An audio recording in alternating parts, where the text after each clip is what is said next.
Сәлем достар, сервер сатып алу сабақтар сериясын жалғастырамыз. Бүгінгі үшінші сабақта Intel компаниясын қарастырамыз. Intel компаниясы ақпараттық технологиялар саласында құрал жабдықтар, аппараттық жабдықтар шығарудан ең басты көшбасшы компанияның бірі екенін білесіздер. Олар былай жазған екен: Intel инновациялар арқылы деректер орталығының трансформациясын жүргізу дейді. Intel бұл тұрақтылық, сенімділік, дәлелденген өнімділік. Intel серверлік технологиялар мен өнімдердің жаһандық көшбасшысы және таңдаулы провайдері болуының себептері бар дейді.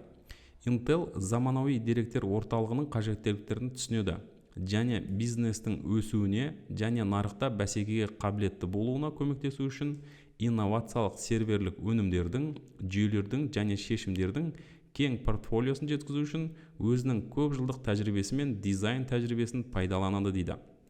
Енді Intel компаниясының ресми сайтына баратын болсақ,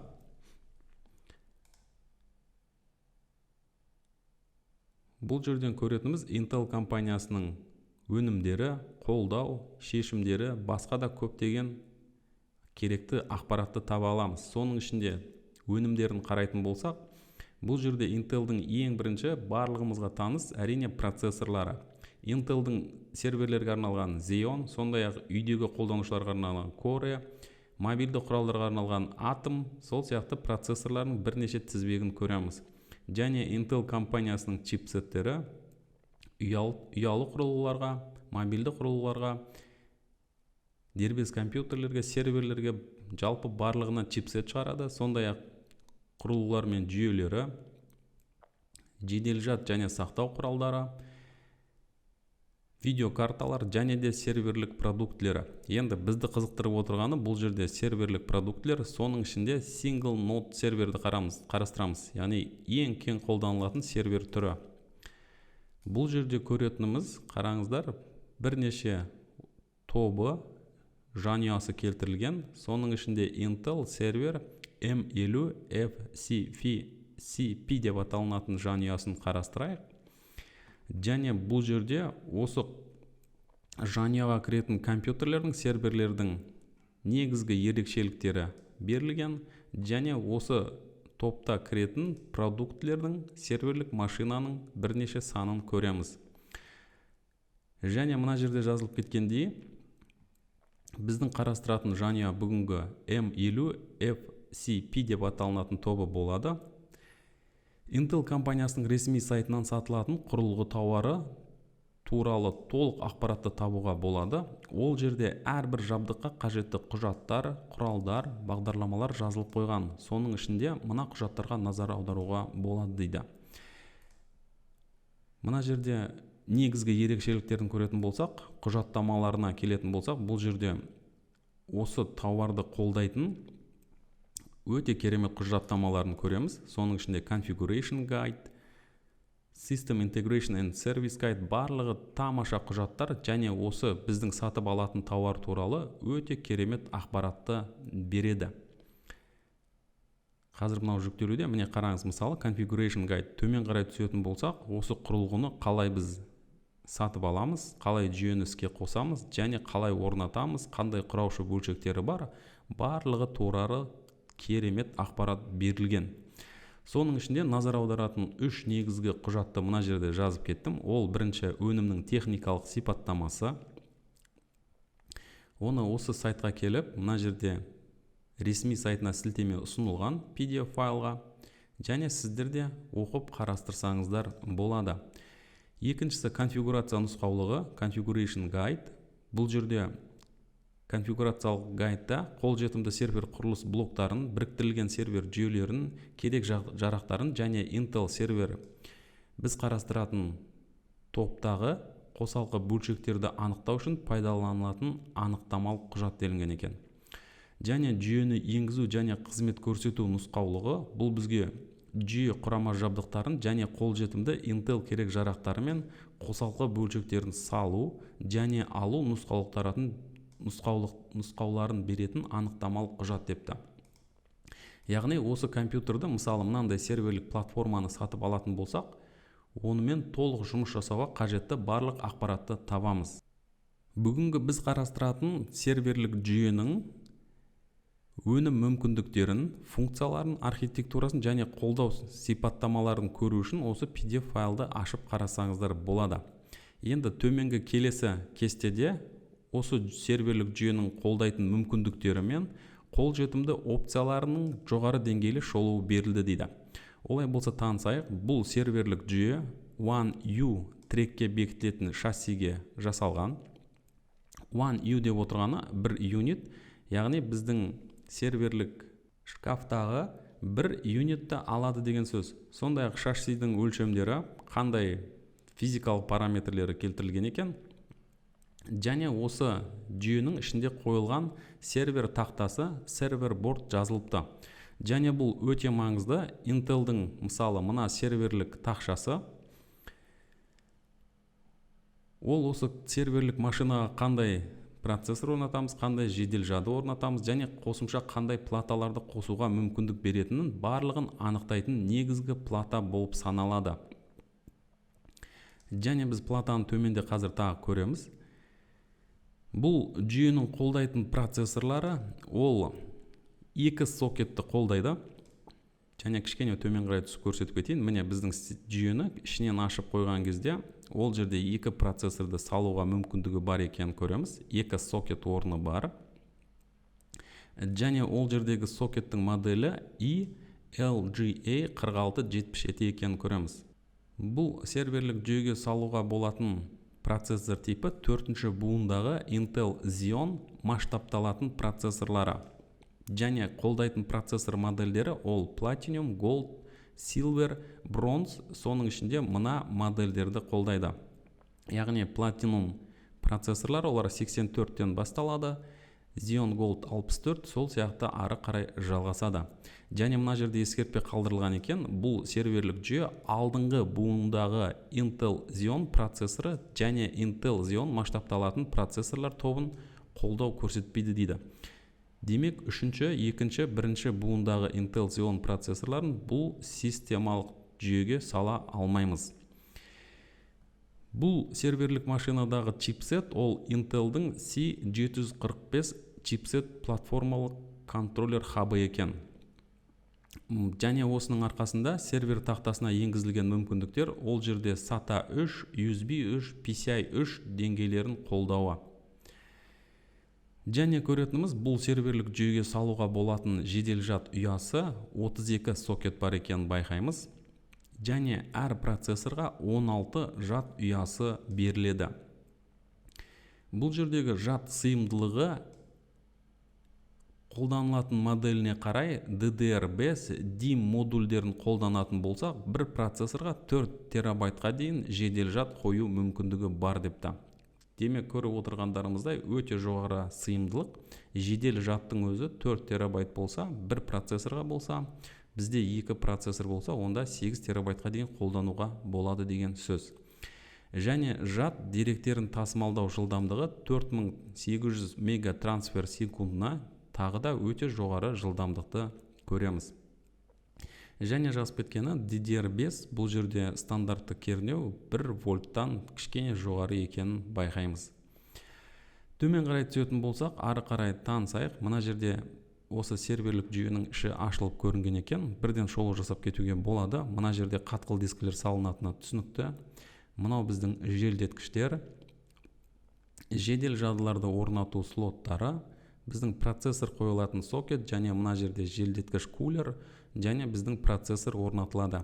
Сондай-ақ бұл жүйеде 2 Power Supply Unit қоректендіру блогы бар екенін айтуға болады. Жүйенің желдеткіштерін қолдауы дейді. Мына жерде басқарылатын 40 мм 8 ыстық ауыстыру мүмкіндігі бар жүйелік желдеткіштер қолданылған дейді. Яғни жұмыс жасап тұрған кезде сервердің мынаның кез келгені бұзылып қалған жағдайда оны алып тастауға және сол сәтте басқа жаңасын салуға мүмкіндік бар депті. Және жазып кетіпті, әрбір орнатылған қоректендіру блогында әрқайсында өзінің ішінде кірістірілген, енгізілген желдеткіш болады депті. Серверді токпен қоректендіру блок опциялары делінген екен. Сервер жүйесі бір немесе екі қуат көзінің модулінің конфигурациясын қолдай алады дейді. Қуат көзі конфигурациясына байланысты жүйе келесі қуат жұмыс режимін қолдайды депті. Бұл жерде серверлік машинаға екі қоректендіру блогы салынады, және оның біреуін мысалы активті түрде қосып қоюға болады, және екіншісі мүлдем жұмыс жасамай тұрады.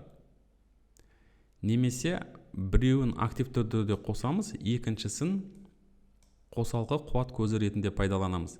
Демек, біреуі активті түрде жұмыс жасап тұрады, екіншісі қосалқы бөлшек ретінде тұрып, біреуі бұзылған жағдайда екіншісі іске қосылады.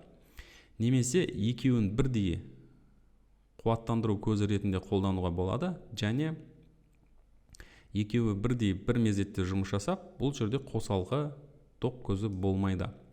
Енді мына жерде кішкене анықтап кететіміз, мысалы тек қана бір блоктың арқасында да жұмыс жасауға болады. Демек, мысалы бізде мынау болмауы мүмкін.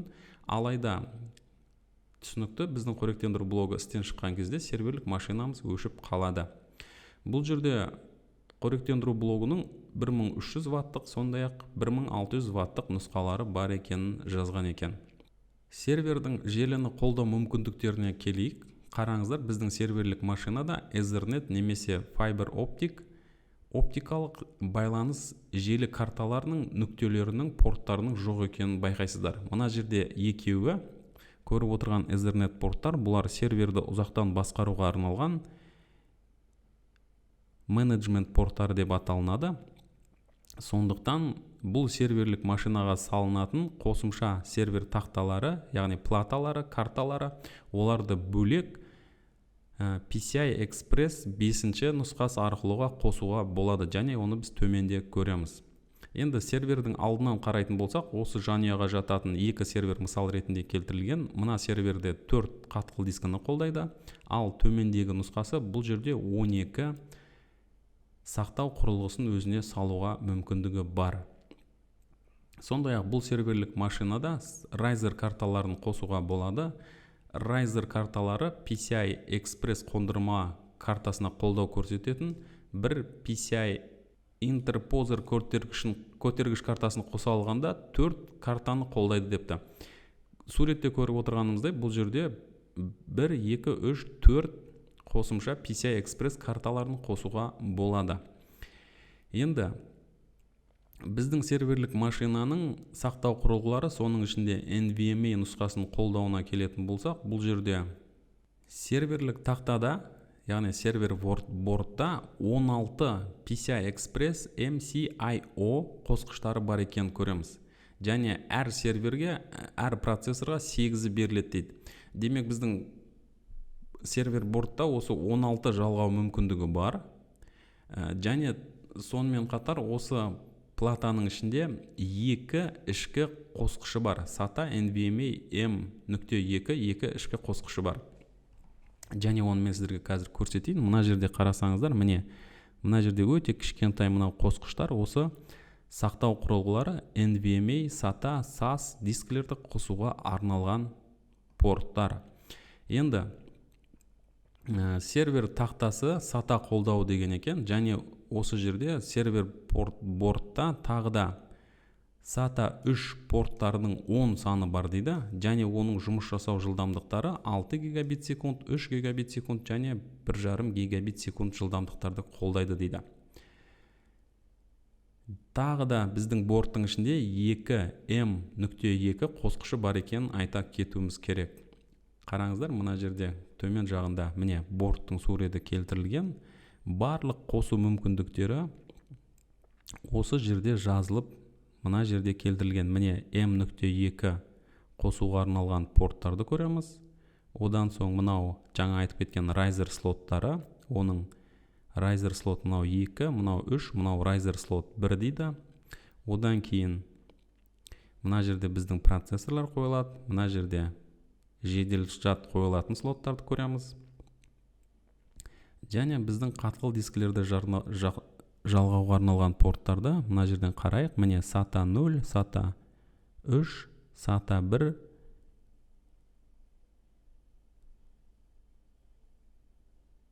Барлық қажетті порттардың суреті келтірілген. Біздің яғни System Board осындай құрылғыларды жалғауға, оларды қолдауға, токпен қамтамасыз етуге мүмкіндігі бар екенін жазылған.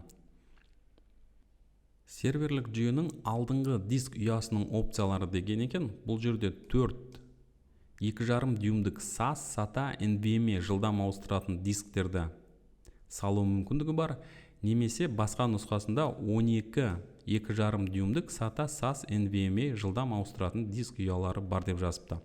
Жаңа айтып кеткендей, міне біріншісін көреміз. Мына жерге 2,5 дюймдік 4 дискіні салуға болады. Төменгісінде екінші серверлік нұсқасында 12 SAS, SATA, NVMe 2,5 дюймдік дисклерді салу мүмкіндігі бар. Сондай-ақ серверді басқару бағдарламалары бұл өте маңызды және керемет. Intel компаниясының Integrated Baseboard Management Controller деп аталынатын арнайы бағдарламасы қосымша жабдығы бар, және Intel'дің серверін ұзақтан керемет басқаруға мүмкіндік береді. Және қосымша бір арнайы RJ45 1 гигабит Ethernet серверді басқару порты бар деген екен. Оны көру үшін тағы да серверге келеміз. Міне, мына жерде RJ45 ұзақтан басқару порты және Intel Board Management System'нің бар екенін көреміз.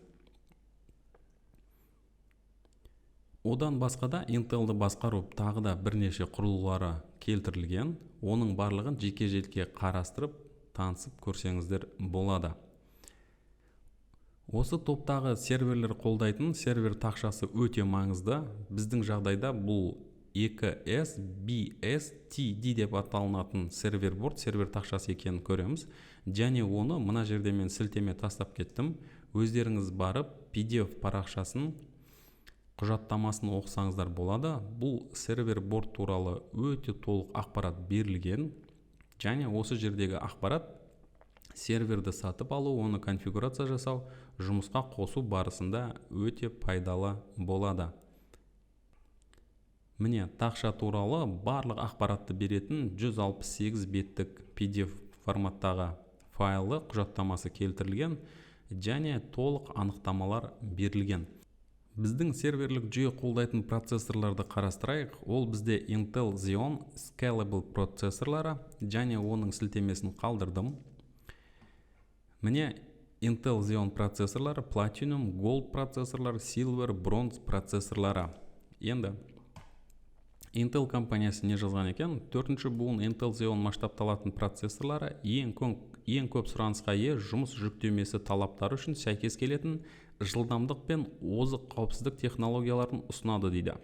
Сонымен бірге бұлт таңдауы мен қолданбаларды тасымалдау мүмкіндіктерін ұсынады. Жалпы айтқанда 4-ші буын өте жоғары сапалы, ең керемет процессорлары екенін жазған екен. Intel Xeon серверлерге арналған процессор. Соның бірнешеуін қарап кететін болсақ, Intel Xeon Gold 6434 процессоры. Бұл жерде барлық саны 8 ядросы бар, және оның ұсынылған бағасы $2600 депті. Оны ресми сайтына барып көруге болады. Бұл процессордың кэш жады 2,5 мегабайт дейді. Тактылық частота, тактылық жиілігі 3,7 ГГц деген екен, және бағасы қосымша барлық ақпараттар мына жерде келтірілген.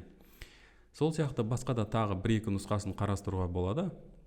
Мысалы, мына Intel Xeon Gold 6448Y процессоры, бұл 32 ядро, және оның бағасы 35,000, яғни $3583 екенін көреміз. Енді мен тағы бір жоғары деңгейлі процессорды мысал ретінде алдым. Бұл бізде Intel Xeon Platinum 8462Y, және бұл процессордың бағасы $6000 шамасында екенін көреміз. Ресми сайтына барып, бұл процессордың неге сонша қымбат екенін көрейік. Мына жерде менің сілтемем жұмыс жасамай тұр.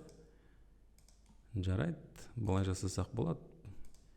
Енді шын айтқанда өздеріңіз барып, осы жерде процессорды қарастырсаңыздар болады. Platinum соның ішінде.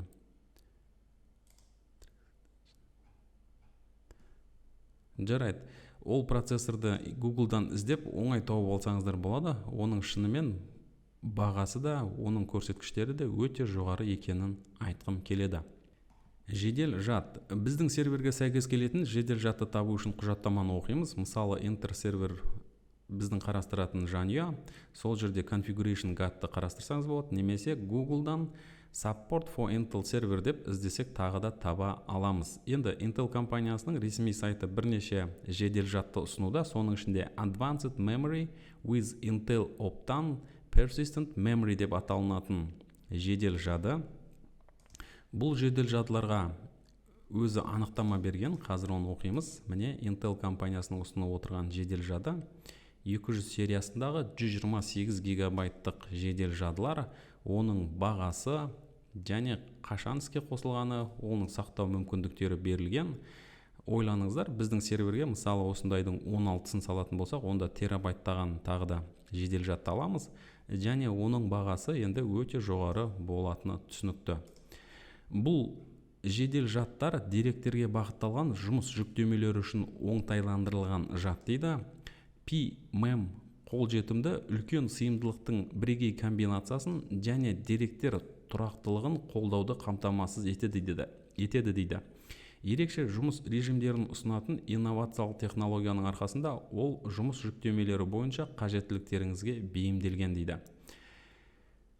Демек, Intel компаниясының жедел жады, шынын айту керек, бағасы өте жоғары, керемет. Бұндай жедел жадтың 32-сін алатын болсақ, $32,000 өте қымбат болуы мүмкін, сондықтан тиімдірек бағадағы өзге ұсыныстарды қарастыруға болады. Серверлік өнімдер үшін жад шығаратын басқа да ірі компаниялар ретінде, мысалы Crucial, Kingston, сондай-ақ Samsung, Micron компанияларын айтуға болады. Және олардың әрқайсының жеке веб парақшасына барсаңыз, осы біздің серверге сәйкес келетін мынандай қарапайым жоғары деңгейдегі жедел жадты таба аламыз, және олардың бағасы Intel компаниясының ұсынып отырған бағасынан бірнеше есе төмен болатынына сенімдімін. Және бұл жедел жадтар, шынын айту керек, өте жақсы жұмыс жасайды. Оған бірнеше жылға кепілдік беріледі, және сіздің қымбат бағаға алған жедел жадыңыздан ешқандай кем жұмыс жасамайды. Бұның техникалық, физикалық барлық параметрлері осы Intel компаниясынан қалыспайды деп айта аламын. Қатқыл дискіге келетін болсақ, тағы да біздің Intel ұсынып отырған Intel Optane қатқыл күйдегі SSD дискілері бар екен, және бұлар деректер орталығының жадындағы кедергілерді жоюға көмектеседі, және үлкенірек неғұрлым қолжетімді деректер жинақтарына мүмкіндік береді дейді. Ол қолданбаларды жылдамдатады, кідіріске сезімтал жұмыс жүктемелері үшін транзакциялық шығындарды азайтады, және жалпы деректер орталығының жұмысын жақсартады депті. Түсінікті, Intel компаниясының сақтау құрылғыларда өте жоғары деңгейде болуы мүмкін, алайда оның да бағасы өте қымбат екеніне сенімдімін. Сондықтан тиімдірек бағадағы өзге компаниялардың ұсыныстарын қарастырсақ болады. Серверлік машинаға қатқыл диск шығарушы ірі компаниялар ретінде HP, Seagate, Hitachi, Western Digital компанияларын айтуға болады. Мысал ретінде алынған HP компаниясы мысалы 2 терабайттық мынандай SAS дискін ұсынып отыр, және оның бағасы Intel компаниясының дискісінен арзан болатынына тағы да сенімдімін. Енді бұл жерде осы біздің веб парақшада келтірілген мына мағлұматтарды келіп, ресми сайтына барып таныссаңыздар болады, және барлық ақпаратты сол жерден таба аласыздар. Енді Intel'дің SSD дискілердің ішінде NVMe деп аталынатын мынау M.2 нұсқасы, оны да қолдайтыны түсінікті. Жаңа біз айтып кеткендей, сервердің ішіне бұндайдың 2-ін салуға болады, және қосымша 4-ін қосуға болады. Бұл NVMe дискілер компьютеріңізді жауап беру мен сенімділіктің жаңа деңгейіне көтереді дейді. Жұмыс пен ойынға арналған Intel қатты күйдегі дискілер жоғары өнімділікті, өте тұрақтылықты және қуат тиімділігін қамтамасыз етеді. Қозғалыс бөліктері жоқ, олар электрондық кестелер мен мәтінді өңдеуден мазмұнды басқаруға дейін кез келген қолданба үшін тамаша жадты қамтамасыз етеді депті. NVMe M.2 дискілері бұлар серверлік машинаға салынады және көп жағдайда операциялық жүйені немесе виртуализацияға арналған гипервайзер программасын орнатуға тамаша мүмкіндік береді. Intel компаниясының кеңейту слоттары жаңа көргендей біздің серверлік машинаның артында осыған арнайы қалдырылған 4 кеңістікті көреміз және біздің сервер бордтың ішінде оны қолдайтын PCI Express порттары, слоттары бар екенін жаңа айттық. Мына жерге кішкене төмен қарай түсейін. Міне, мына жерде PCI Express Riser слот 1, Riser слот 2, 3 осы порттарға біздің контроллерді қосымша кеңейту слоттарын, карталарын салуға болады. Соның ішінде Intel Ethernet желі кеңейту слоттарын қарастырайық. Intel бүкіл әлем бойынша деректер орталықтарын инновациялық Ethernet құрамдастарымен және желілік өзара әрекеттесу, сенімділік және өнімділік үшін кеңінен сыналған шешімдермен қамтамасыз етеді. Intel Ethernet контроллерлері, адаптерлері және керек жарақтары 1 гигабиттен 100 гигабитке дейін Ethernet жылдамдығын қамтамасыз етеді. Жұмыс жүктемесінің өнімділігін оңтайландыру үшін жан-жақты мүмкіндіктері бар депті. Соның ішінде 500 сериясындағы Network адаптерлер, бұлар 10 гигабит жылдамдықты қамтамасыз етеді екен. Мына көріп отырғандарыңыз бұл осы модель, 500 сериясындағы модель, оны тағы да осы Intel компаниясының ресми сайтынан табуға болады. Өкінішке орай мен сілтемелерді кішкене қате жазып кеткен сияқтымын, сондықтан былай келіп қарастырсақ болады. Intel.com сол жердегі өнімдері және бізді қызықтырып отырғаны әрине Network Communications and Input-Output деп жазған екен. Internet Ethernet 800 сериялары бұлар соңғысы болып саналады. OSP адаптерлерін көрейік.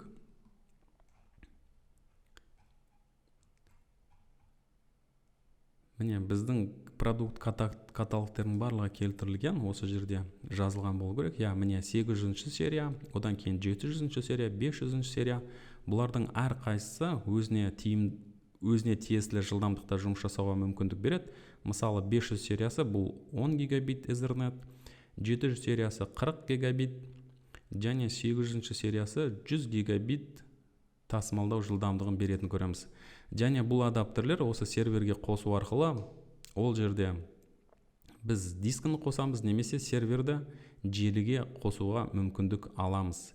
Мына жерде мысалы 800 сериялы желі адаптері берілген және оның тасымалдау жылдамдығы өте жоғары екенін байқайсыздар. Әрине бұл жерде оптикалық өткізу тасымалдау кабельдері, трансиверлері қолданылады. Small form factor екеуі мына жерге жалғанады және біздің сервер өте жоғары жылдамдықта ақпарат алмасуға мүмкіндік береді. Сондай-ақ Intel'дің RAID өнімдерін қарастыруға болады. Мына жерде көріп отырғанымыз бұл RAID адаптер RS3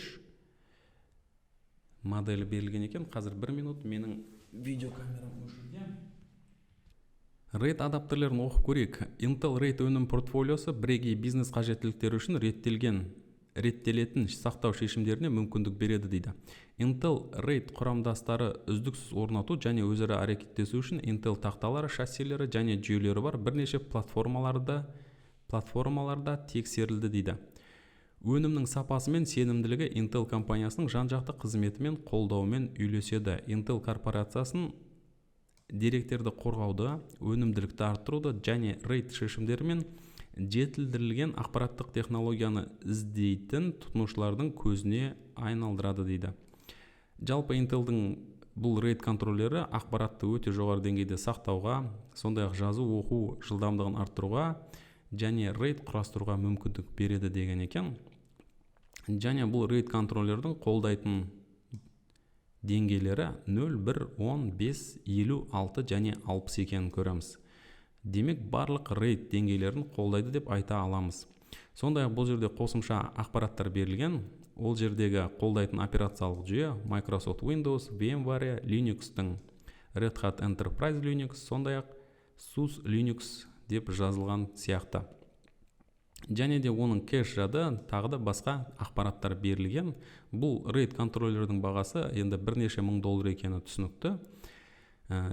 Бірақ аппараттық жабдық болғандықтан өте жоғары деңгейде жұмыс жасауға мүмкіндік береді.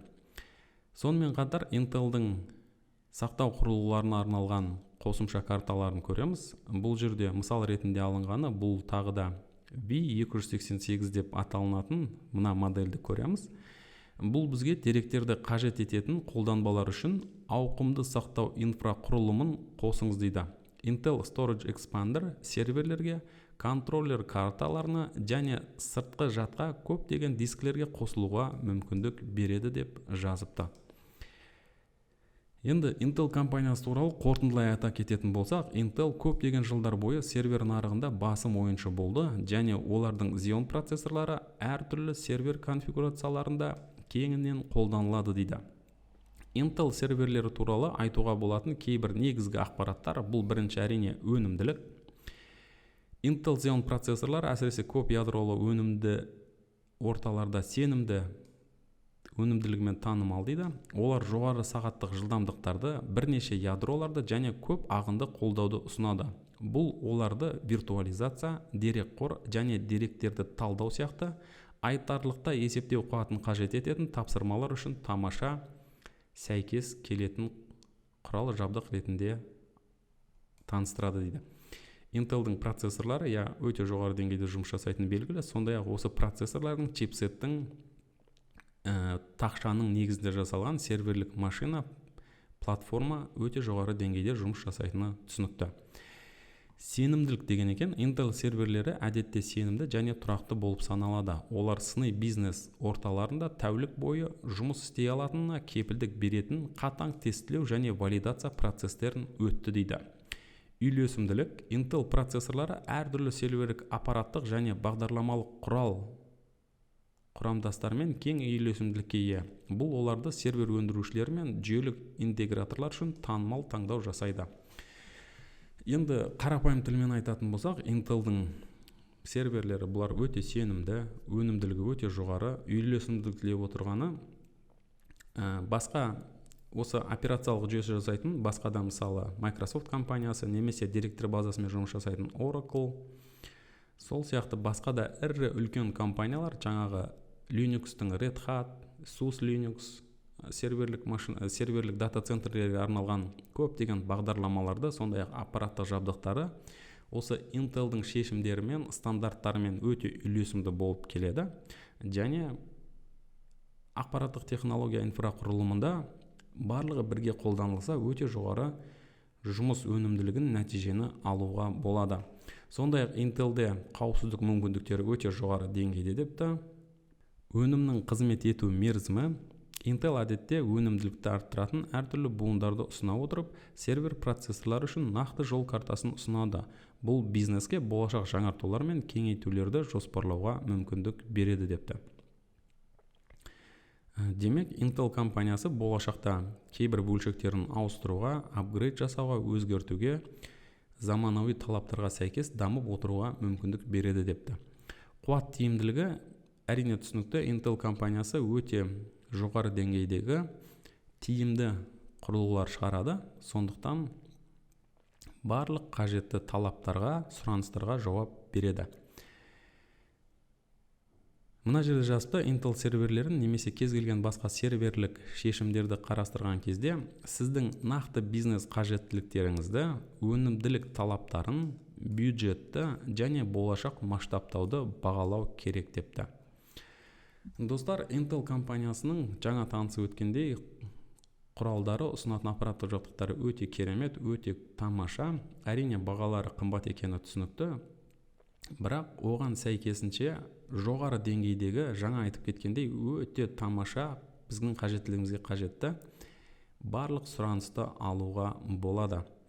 Сондықтан Intel компаниясының құралдарымен, серверлерімен, басқа да ұсыныстармен жұмыс жасасаңыздар, ешқашан бұл сіздердің бизнесіңізге, сіздің қажеттілігіңізді толықтай ақтайтынына сенімдімін. Менде Intel компаниясының серверлерімен жұмыс жасауға мүмкіндігі болды және өте керемет нәтижелер көрсетті. Сондықтан келесі видеода осы Intel'дің бір серверіне тағы да біз қарастырған серверге кішкене шолу жасаймыз. Intel серверін алыңыздар, қолданыңыздар. Бұл сабақ сіздерге пайдалы болды деген ойдамын. Келесі сабақта кездескенше мен сіздермен қоштасамын.